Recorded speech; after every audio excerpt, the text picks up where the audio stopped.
dedicated to the strength of the nation, now heard on 1,000 radio stations. Proudly, we hail.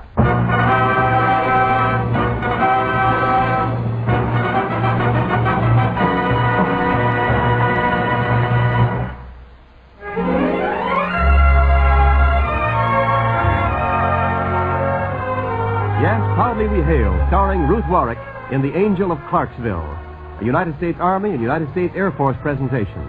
And here is your Theater of Stars host, the well-known Hollywood showman, C.P. McGregor.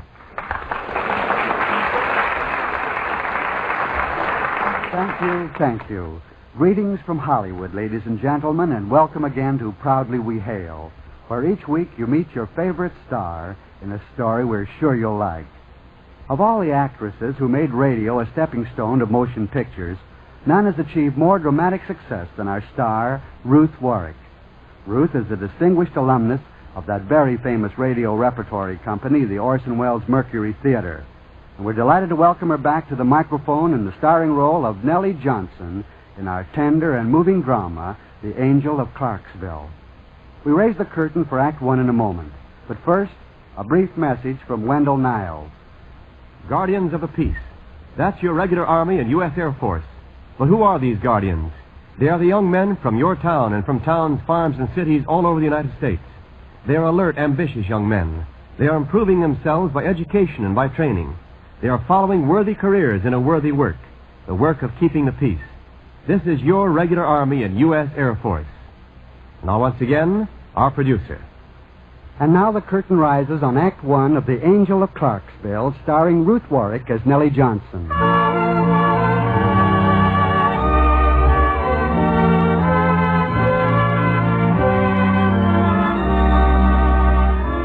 You may well know it from the Bible, Isaiah chapter 54. No weapon that is formed against thee will prosper.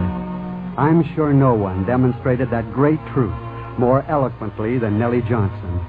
Had you lived in Clarksville or thereabouts, you'd have heard of Nellie. She was the friend of everybody. I suppose I did have lots of friends, but, well, then, so did many others in Clarksville. Everything had been going along without much happening.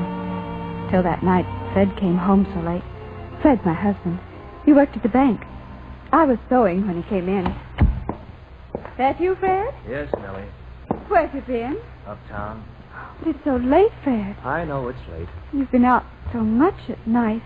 You don't have to harp at me. You don't have to yell at me every time I come into this house. I'm not yelling at you. It's getting so I hate to come home. You'd better get to bed. What kind of a home is this? You'll find clean pajamas in the dresser. Always somebody badgering. I'm sorry, Fred. Oh, Nell, I guess I'm the one that does all the yelling. Please forgive me. Oh, it's late, dear. You're tired. What are you doing? Oh, I'm fixing up this dress. No. Why don't you go down and get a new dress? Have you seen our bill? Yes. Yes, I'm afraid I have. Oh, never mind. It was nice of you to think of it.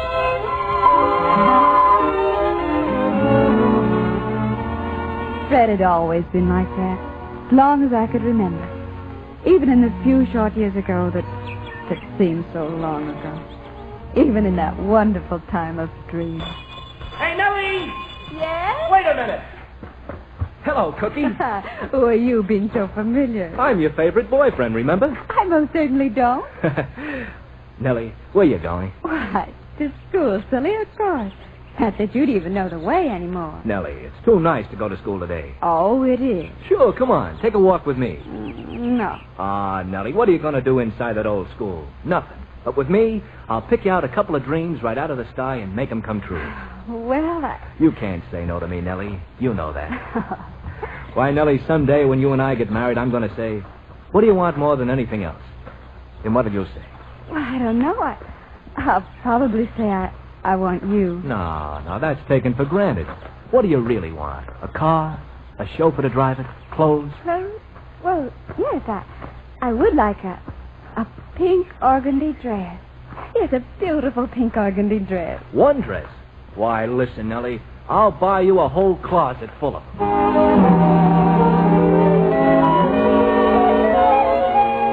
A closet full of dresses. Dreams. That was years ago, and I never got that organdy dress. But I have what I want more than anything else in the world. That's Fred. Well, the next morning after I got Fred off to work, I had a visitor. She was Susan. That's the little girl who lives next door with her Uncle Bert. She was just tall enough to reach the doorknob to let herself in. Hello, Nellie. Hello, Susan. Well, I can't imagine what's on your mind. If you can't, I can. Cookies. No. Yes. Well, now before I open the cookie jar and give you some, you'll have to earn them. First, what's 2 and 2? 4. Mm-hmm. 4 and 4? 8. And 8 and 8? I only want 2 cookies, Nellie. All right, dear. But remember now, 8 and 8 is 16. 16. Mm-hmm. Now, here are your cookies. Thank you. You know, someday I'm going to come in here and give you the answer to 94,203 and 79 million. You are? That's when I want the jackpot. All right, Susan, dear. That ought to win the jackpot. You know, it's a shame, Nellie. What's a shame? Somebody as nice as you has to live with somebody. What do you mean, Susan? My Uncle Bert said it. He doesn't think much of your daddy. He says he's going to get into trouble. Susan, now that isn't nice to say about anyone. But I wonder what your Uncle Bert meant. I don't know. Gee, these cookies are good. Why are you so good to all the children in the neighborhood? Because all children are angels, dear. Now, you better scamper along. And tell your Uncle Bert I want to have a talk with him later on.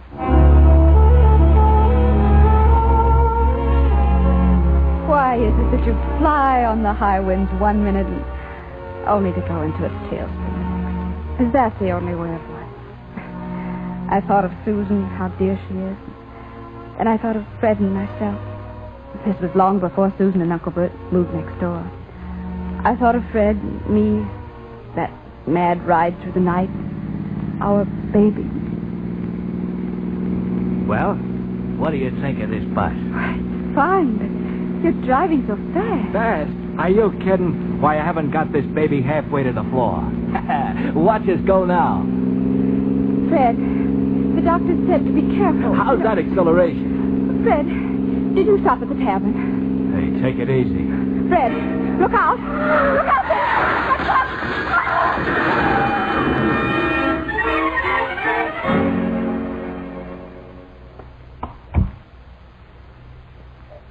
Is that you, Fred?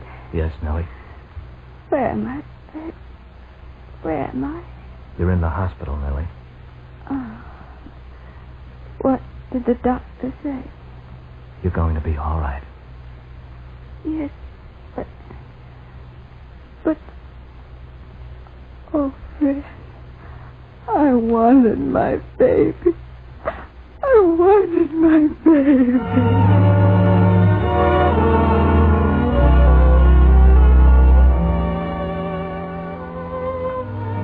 But then I had another little angel, Susan. Not quite all my own, to be sure, but part mine. I spent the rest of the morning hanging out clothes.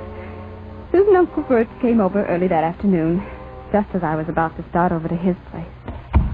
Nellie, what's wrong? Has that youngster been talking again? She most certainly has, and I wonder why you tell her such things. Well, what did Susan say? Well, she said that you felt sorry for me, that Fred was heading for trouble. Oh, Swan, but I bought trouble trying to be a father to that girl. That little monkey has a pair of built-in earphones. I'm not interested in that. I want to know why you said that to her. Now, wait a minute, Nellie. I'm not getting mixed up in somebody else's business. You'd better tell me, Bert. I'm not one to pass along miserable information. That just happened to slip out. But I want to know. You're forcing my hand, Nellie. That I am. All right, Nellie. I'll get something off my chest which has been bothering me for some time. Let's have it. I hate to see anyone as good as you heading for a lot of trouble. Get to the point, Bert. All right, I will. I was over to Chase City the other night, Yes? and there's a cafe over there with a gambling hall. Bad business. I happened to be there the other night. Well, Fred was there. well, he's a grown man. He has a right to go where he pleases. But he was playing, Nellie, with the kind of stakes nobody in this town can afford. All right, Bert. Please, don't tell anyone else. I won't. Thank you.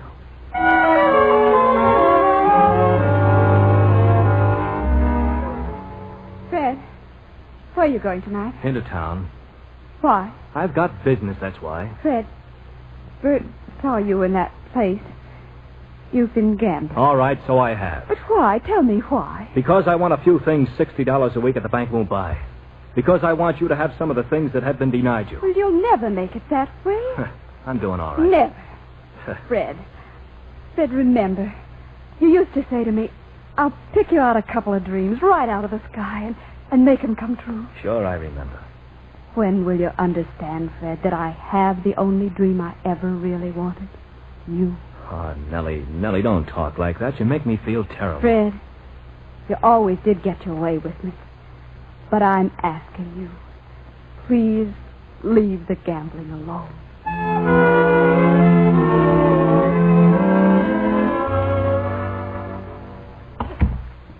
Fred, what are you doing home at this time of day? Nellie, I'm in trouble. Fred.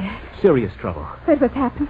I've been gambling over at Chase City. I've drawn on the bank. Oh, not the bank. Oh, it's too late now. How much, Fred? How much? $2,000. $2,000. I've covered as well as I can, but I'm up to my neck. Oh, Fred, how could you? They declared a company order for tomorrow. They'll catch the shortage, sure. Oh, Fred, how could you? How could you do such a thing? It was for us, Nellie. For us? For us? Can you stand there as a man and blandly tell me it was for us? Oh, I'm sorry, Nellie. You're sorry. Don't you see this can mean prison for you? It's over and done with, Nellie. Over and done with. You're so right. Tell me, does anyone else know about this? Of course not. No one except you. All right. You get back to work. Yes, Nellie. Don't make a move. Don't let on anything has happened. We have until tomorrow. That's little enough time, and I need time to think.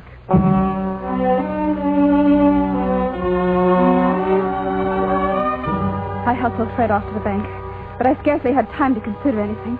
And there was a knock on the back door.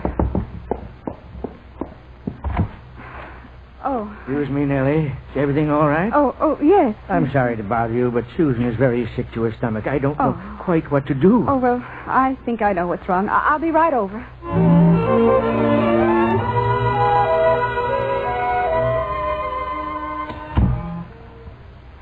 Well, Susan, are you feeling better? A little, Nellie. Where does it hurt you, dear? My stomach.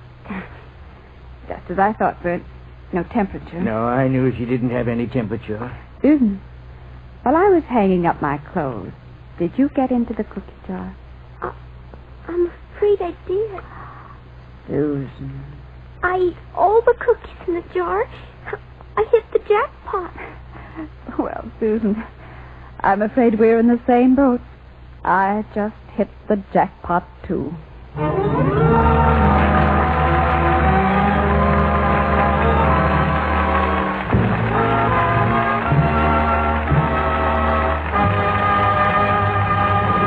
We pause briefly from our story, The Angel of Clarksville, starring Ruth Warwick, to bring you an important message. Veterans, how'd you like to be a member of America's Guard of Honor, the 82nd Airborne Division? Well, listen to this. You can enlist directly for the 82nd or for 7 other Army outfits, all now stationed in this country. Here are the requirements. You must have served outside continental United States after September 1st, 1945. And this goes for ex-servicemen of all branches. If you qualify, you may enlist for any one of these 8 organizations. Besides the 82nd, you can choose the 2nd, the 4th, 5th, or 9th Infantry Divisions, or the 2nd and 3rd Armored, or the 2nd Engineer Special Brigade. And get this, good soldiers will be guaranteed at least 3 years with the outfit you have chosen. Many of you will be able to re-enlist in the non-commissioned ranks up through sergeant. How about it, veterans? Get the details for yourself. Check with your local Army recruiting office right away.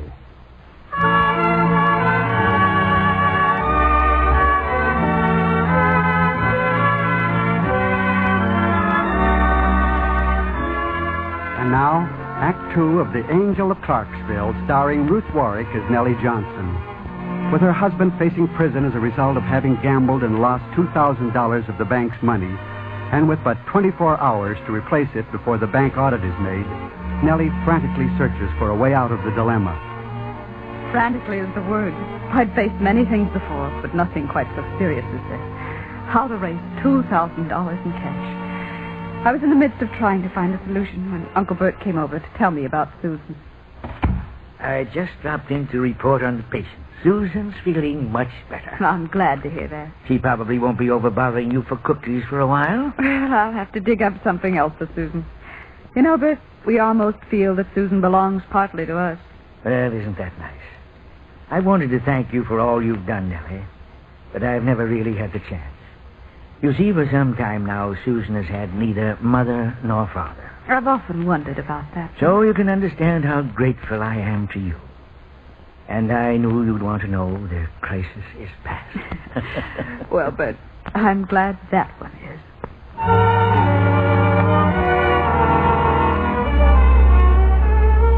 Fred came home that evening. The audit was scheduled for the next morning. Fred was completely unstrung, and for the first time in my life, I felt I didn't know which way to turn. What are we going to do, Nellie? I don't know what we're going to do. Oh, Nellie, how could I ever bring this down upon you? Don't ask me that now. I'm trying to think. Fred, what is the name of the place over in Chase City where you lost the money? The Club Marino. Where's my hat? Oh, right here. Where are you going? I'm going over to talk to them. It's a chance. Keep a good thought for me. I drove over to Chase City faster than I'd ever driven before. I entered the Club Marino and asked for the manager. I was ushered into a room to face a heavy-set man behind a huge mahogany desk. Are you the manager? No, lady, I'm not. Mr. Duane is not in. Oh, well, perhaps you can help me. Perhaps? My name is Nellie Johnson. My husband lost a considerable sum of money here. Well, that happens every day, Mrs. Johnson. But the money my husband lost didn't belong to him. Unless he can replace it by tomorrow morning, he faces prison. How much was it? $2,000. Well, that's a lot of money, and I'm very sorry, but I don't know what I can do for But you. I thought perhaps I might be able to borrow it. This ain't a bank, lady. I'm sorry. Of course. Well, thanks.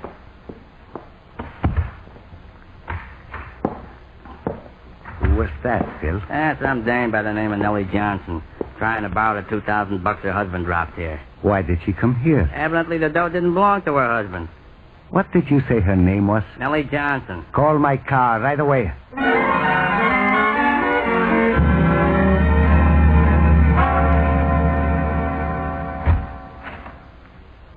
Well, Nellie? No luck. It was a long shot. I knew it would never happen. Something's up already. What do you mean? Mr. Victory at the bank just called.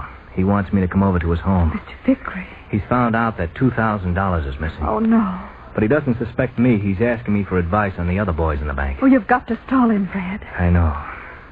But when the bank opens tomorrow morning and they check my accounts, I'm through. They'd still leave tonight, Fred.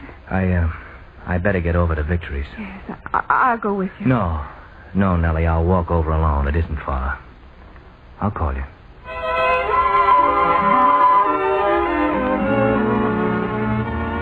Fred was gone. And for some reason, it seemed that everything left with him as he walked out. I felt so many things. Love, disappointment, pity. How could I help him? I was sitting there alone when the screen door opened.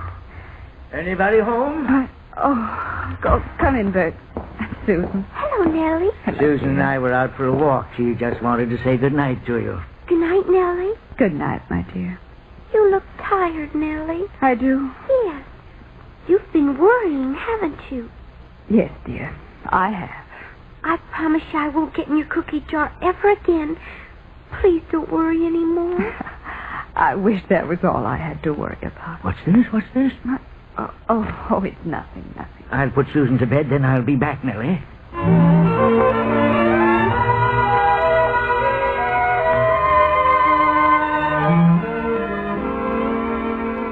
It's Fred, isn't it, Nellie? Yes, Fred. He's in bad trouble. I saw it coming. Is he involved at the bank? Yes. Yes, he is. Bert, I've got to have $2,000 in cash by tomorrow morning. $2,000? Well, I wish I could help you. Oh, I hated to ask you, but Bert, Fred isn't bad. Not really bad. Well, no one is, Nellie. He's just made a mistake. He's wanted so many things, Bert. For me. Ever since I first knew him, he was like that. I know, Nellie. I used to dream all his dreams with him. I used to make myself believe that everything he wanted he would have. I used to pray for that. You've been too good to him, Nellie. Oh, how can you say that? I'm sorry. But someday you'll realize, Nellie, you can't live Fred's life for him, no matter how you try.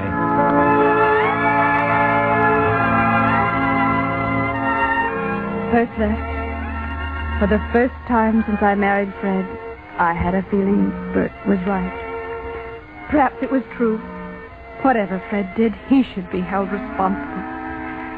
I was waiting for Fred to return from Mr. Vickery's house when there was a knock on the door.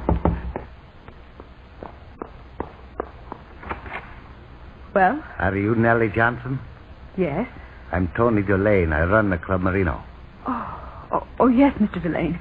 Come in, please. Thank you. You were down at the club earlier this evening, weren't you? Yes. I'm sorry I just missed you. Mrs. Johnson, I have something here for you. For me? In this envelope. I think it will help you out of your difficulties. Oh, Mr. Delane. I know you wouldn't accept it any other way. I'm making it in the form of a loan. Pay me when you catch me. Oh, Mr. Delane, how can I ever thank you for your generosity? I'm the one who should do the thanking here, Mrs. Johnson. You see, I'm repaying a very large debt to you. To me? But I don't understand. You will when I tell you this. The little girl next door, Suzanne, is my niece. Your niece? Yes, my sister's child. My sister was a widow, and when she passed away, I did everything I could to try to help the child.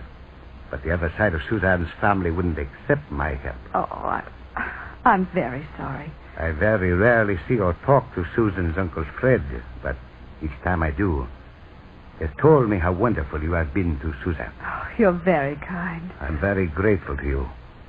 And I hope to see you again soon. You most certainly will, Mr. Delane. You know, I've never been called a diplomat, but, well, Uncle Bert's a very good friend of mine, and perhaps I can get him to know you better. You work on that. I certainly will. Good night, Mrs. Johnson. Good night.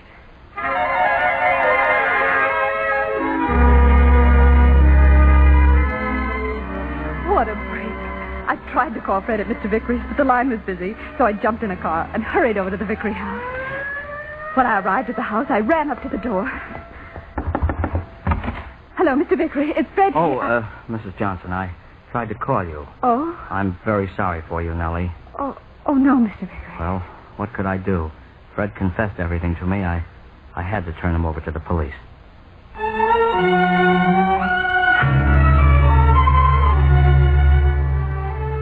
I didn't wait to explain, to argue, to do anything.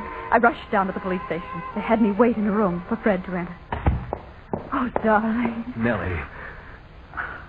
Fred, I have the money. I have the $2,000. You do? But how, Nellie? Oh, don't ask me now. But, Fred, why did you tell Mr. Vickery? Why didn't you wait? Oh, it's too late now. Fred, we were bound to lick it. It's just as well, Nellie. How can you talk like that? You're so good. But, well, I'm glad it happened like this. But the papers will have it, dear. Everyone in town will know. Don't you realize, regardless of whether we return the money, they're bound to prosecute? I suppose so, but it's only right, Nellie. For the first time, I'm facing my own music. You don't know how good that makes me feel. Fred.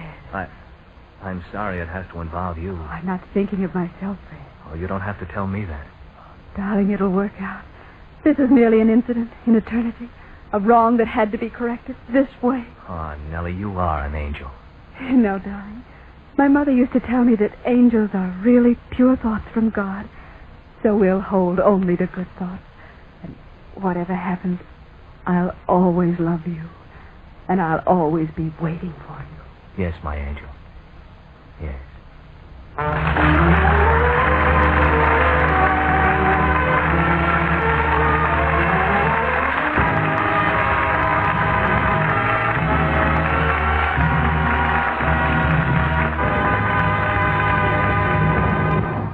The curtain falls in the final act of The Angel of Clarksville. Our star, Ruth Warwick, will return for a curtain call after this timely message from Wendell Niles. Look to the sky, young man.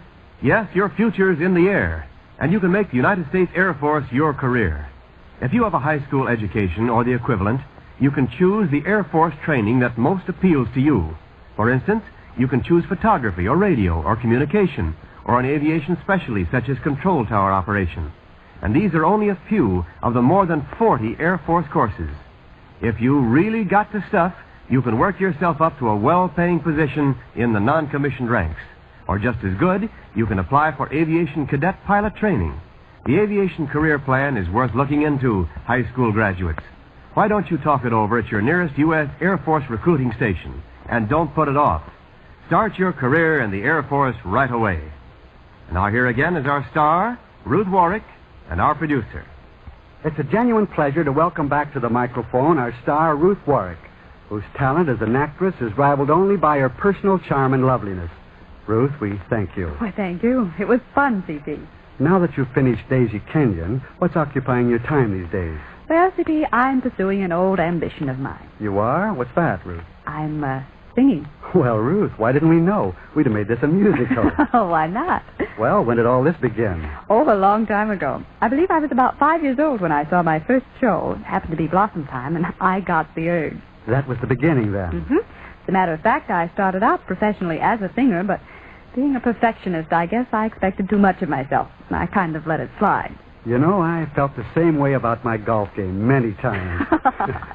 But, Ruth, what are you doing with your singing? Well, right now I'm making the personal album show for servicemen in hospitals and overseas. That's very fine, Ruth. Well, we'll all be listening for you in a new role. And we know the great accord which you've already received as a dramatic actress will be yours in your new role as a singer. Again, Ruth, thanks for an inspired performance here on Proudly We Hail. Well, I assure you, C.P., Army recruiting is the most worthwhile sponsor one could appear for. But now, before I leave, what's your playbill going to be for next week?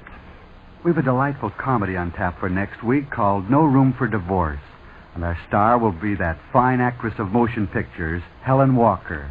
Count me in, C.P. Now, goodbye. Goodbye, Ruth Warwick. Goodbye. And now, ladies and gentlemen, join us next week, won't you, when your Theater of Stars presents the gay comedy No Room for Divorce, starring Helen Walker. Until next week, this is C.P. McGregor saying thanks for listening and cheerio from Hollywood.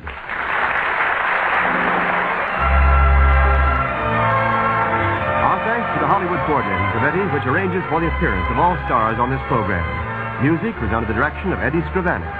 Proudly We Hail is transcribed in Hollywood for release at this time. Wendell Niles speaking.